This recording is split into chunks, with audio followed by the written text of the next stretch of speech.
diretta, la parola all'onorevole Philippot. Monsieur le Président de la République, j'ai beaucoup trop de respect pour votre fonction pour me réjouir de l'exercice auquel vous êtes en train de vous prêter.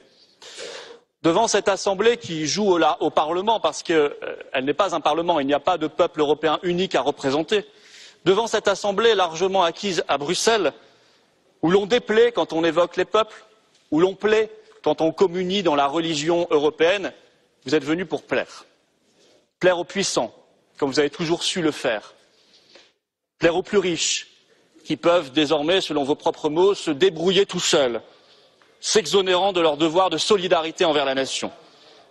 Plaire aux donneurs de leçons professionnelles, à ceux qui, depuis longtemps, ont confisqué le pouvoir et qui ont tourné le dos au peuple. Votre jury est là, dans les rangs de la Commission européenne, et c'est lui qui, chaque jour, vous évalue, et c'est lui qui, aujourd'hui, va vous mettre une note. Rassurez-vous, votre note sera excellente, parce que votre discours a repris, sans surprise, tous les canons du catéchisme européen. Votre jury vous accorde un bon point quand vous parlez de souveraineté européenne, manière on ne peut plus fallacieuse de saper la souveraineté nationale, la seule qui vaille en démocratie. Votre jury vous donne ses encouragements quand vous endossez son ordre du jour, libéralisation, destruction des services publics, ouverture totale des frontières au mépris des risques migratoires insensés et du risque terroriste, condamnation idéologique de toute forme de protection commerciale. C'est vrai, aujourd'hui, vous avez manqué de peu les félicitations du jury parce que vous vous êtes exprimé pour une fois en français, alors que de plus en plus souvent, dans votre expression publique, vous abandonnez la langue de Molière et la francophonie au profit de l'anglo-américain. Mais rassurez-vous, vous restez le chouchou de la Commission. Vous êtes tellement bon élève, tellement bien appliqué à suivre la politique de la Commission et des lobbies, que vous avez déjà rejoint Tony Blair et Matteo Renzi au rang des coqueluches de Bruxelles. Et comme eux, vous êtes condamnés à promettre de réformer l'Union européenne et vous échouez déjà, vous décevez déjà parce qu'elle est irréformable par construction. Vous avez déjà échoué, Monsieur le Président de la République, sur le travail détaché et sur le glyphosate. Alors voilà pourquoi je suis triste. Diriger une vieille nation comme la France est une fonction trop noble pour qu'elle s'abîme dans cette star académie des étoiles pâlissantes du drapeau européen où chacun défile comme un vulgaire élève. Monsieur le Président de la République, ne pataugez pas dans les eaux croupies des technocrates et des lobbies. Le monde ici est déjà le vieux monde. Le monde de demain est celui des peuples qui relèvent la tête. Soyez connectés à cette dynamique de l'histoire. Sous l'impulsion de Nigel Farage, suivi par tant d'autres, le peuple britannique a déjà brisé ses chaînes. Oui, le peuple britannique, que ça vous plaise ou pas, a voté souverainement pour sa liberté et pour son indépendance. La liberté et l'avenir, l'Union européenne est déjà le passé. Parlez donc de la France, Monsieur le Président de la République, et donc parlez au monde comme la France sait le faire quand elle est libre, comme savait le faire le président Chirac en 2003, quand lui savait refuser les guerres américaines. Vous l'avez dit vous-même dans une récente interview à la BBC, si un référendum était organisé en France sur le Frexit l'emporterait. Alors soyez démocrates, faites donc un référendum en France, offrez aux jeunes la fierté, aux anciens la dignité, à tous la liberté.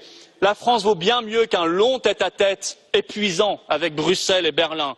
La France est un pays sur tous les continents, tous les océans. Nos nations sont des civilisations bien plus brillantes que ne le seront jamais n'importe quel traité européen. Oui, sortons de l'Union européenne pour rentrer dans le monde. Et si d'aventure, Monsieur le Président de la République, cette perspective ne vous séduisait pas, alors vous pouvez vous reconvertir au sein de la Commission européenne ou directement vous faire recruter chez Goldman Sachs. Vous n'aurez fait que griller une étape. Vive le Frexit, vive la liberté de nos nations, vive la France libre. Merci.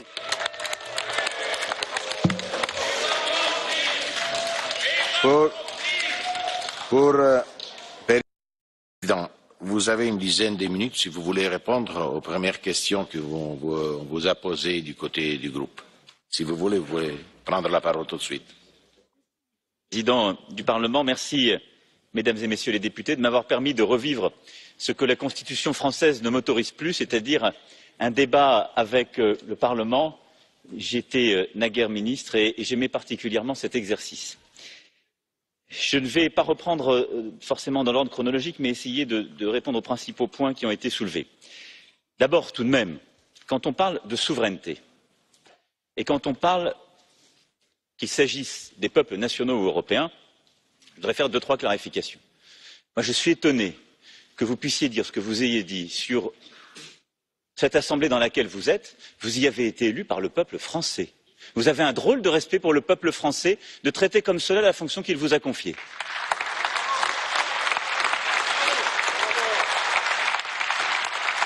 Alors, si cette assemblée ne vous plaisait pas, il ne fallait pas y venir. C'est tout. Il fallait aller à d'autres élections. Il fallait vous y soumettre.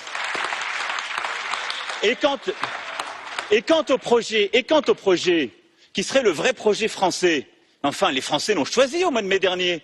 Vous défendiez l'un et l'autre. Un projet. Il a perdu.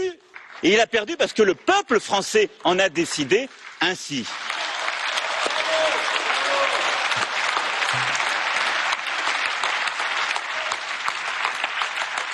Mais néanmoins, vous exprimez une colère. Je l'ai déjà dit à plusieurs reprises. On doit l'entendre. Et je l'entends. Je l'ai toujours dit. J'ai toujours eu des débats respectueux, y compris dans la campagne, avec Madame Le Pen.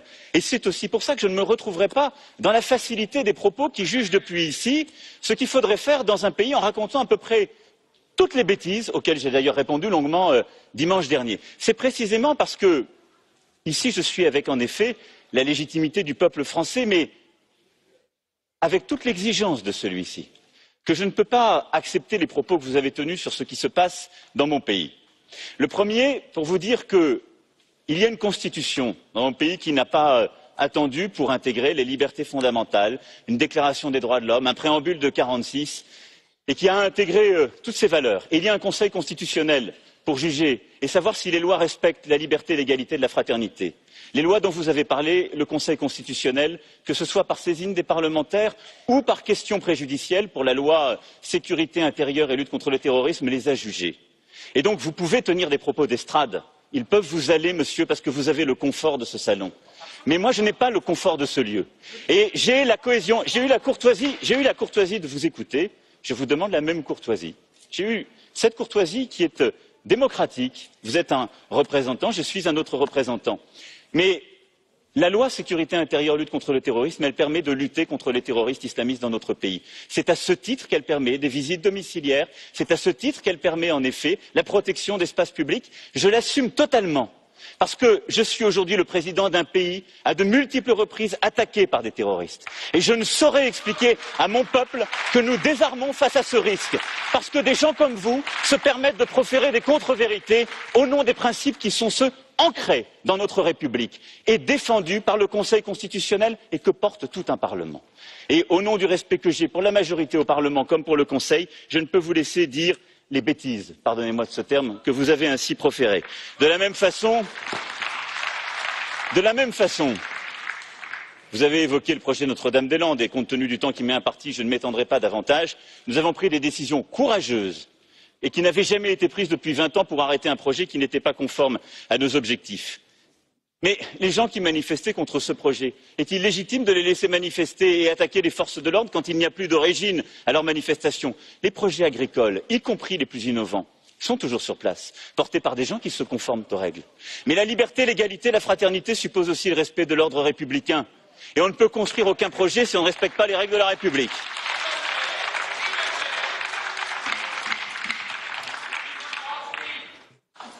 Vive la France et vive l'Europe. Je ne sais pas ce que vous mettez derrière la France libre. Si vous mettez la même chose que moi, nous avons toute notre place avec cette interpellation ici. Quant au sujet migratoire, que vous avez été plusieurs à évoquer, ce sujet, et vous avez raison de rappeler les chiffres de M. Smith, est un sujet dont la racine est beaucoup plus profonde et que nous ne réglerons par aucune politique aujourd'hui nationale. C'est pourquoi je pense que s'attaquer à la cause, c'est aider à la stabilisation en Afrique sur le plan de la sécurité et de la lutte contre le terrorisme, ce que nous faisons à l'ONU et dans le cadre de l'intervention française Barkhane aux côtés des États du Sahel. C'est avoir une politique de développement ambitieuse qui seule permettra le développement, l'émancipation de chacun dans son pays. Et c'est ce que, d'ailleurs, l'Europe, à plusieurs reprises, a soutenu à travers l'idée de ce plan Marshall. C'est ce que nous soutenons et ce que nous faisons à travers l'Alliance pour le Sahel et notre politique. Et c'est la décision que j'ai assumée d'augmenter notre aide publique au développement pour atteindre les 0,55% de revenu national brut à horizon 2022. C'est ensuite une politique de solidarité extérieure et intérieure en Europe. Et c'est la clé si nous voulons avoir une réponse intégrée au risque migratoire. Vous m'avez tout à l'heure entendu parler de ces sujets qui vont occuper et le Conseil et le Parlement dans les prochains mois. Mais je crois très profondément que nous avons besoin d'une solidarité européenne à nos frontières pour nous protéger, comme d'une solidarité à l'intérieur de nos frontières. J'ai fait à ce titre une proposition, mais il y en a beaucoup d'autres, pour pouvoir partager la charge. La France, dans ce domaine aujourd'hui, doit se féliciter de la coopération avec plusieurs États membres, je pense en particulier avec l'Allemagne et l'Italie que je veux saluer, et je pense en particulier qu'avec l'Italie, nous avons montré durant cette dernière année notre capacité à justement œuvrer ensemble. Maintenant, au même titre que celui que j'évoquais tout à l'heure, celui de la cohésion, j'assume des réformes en cours qui visent d'une part à donner une effectivité au droit d'asile, que j'ai toujours défendu et que je défends avec vigueur, mais qui consiste à arrêter un système où il faut 14 mois avant d'obtenir l'asile, ce qui est le cas en France, quand c'est 6 mois en Allemagne, par exemple. Et donc, tout le sens de la réforme qui est ainsi portée par la France, c'est de faire converger notre système vers le système en particulier allemand ou de nos voisins. En termes de délai, en termes d'organisation, le système français aujourd'hui n'est pas à la hauteur du défi migratoire qui est le nôtre. Il est extrêmement long, il ne distingue pas à proprement parler l'asile des autres formes de migrants et il ne permet pas d'avoir un accueil à la hauteur de ce que nous devons aux femmes et aux hommes qui arrivent soit avec des visas, soit pour demander l'asile et être protégés. J'assume totalement cela. Et vous savez, quand je parle de souveraineté d'une Europe efficace, c'est parce que je refuse tout à la fois le projet inacceptable d'un rétrécissement nationaliste, parce que de là où je suis, je l'ai battu. Mais je refuse aussi une forme d'irénisme coupable qui voudrait, en se drapant derrière des principes et en oubliant qu'il faut toujours tenir en même temps la cohésion de nos peuples, qu'il y a une réalité à étreindre. Chesterton avait une belle formule, il disait « Les vrais idéalistes sont des pragmatiques ». Regardez Robinson Crusoe, il n'est pas parti avec des grandes idées de voyage, il est parti avec des jambons, des fromages et une organisation pour pouvoir tenir. Je vous invite à vous inspirer de Robinson Crusoe.